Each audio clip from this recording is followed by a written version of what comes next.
Unapokuwa katika sijida katika 10 hili la mwisho, mlilie na mbembeleze Allah kwa dua hizi 5, ndugu yangu katika iman, zitakazo yabadili maisha yako.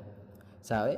Dua ya kwanza, Rabbana atina fid dunya hasana wa fil akhirati hasana wa qina adhaban nar.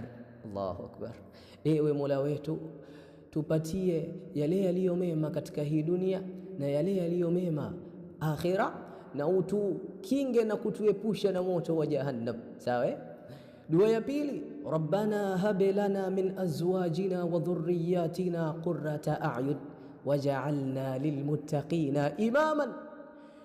Ewe Mola wetu, tujalie kutoka kwa wake zetu na watoto wetu wawe ni tulizo la macho yetu ya Allah, na utujalie tuwe viongozi kwa wacha Mungu. Allahu akbar. Dua ya tatu, Rabbi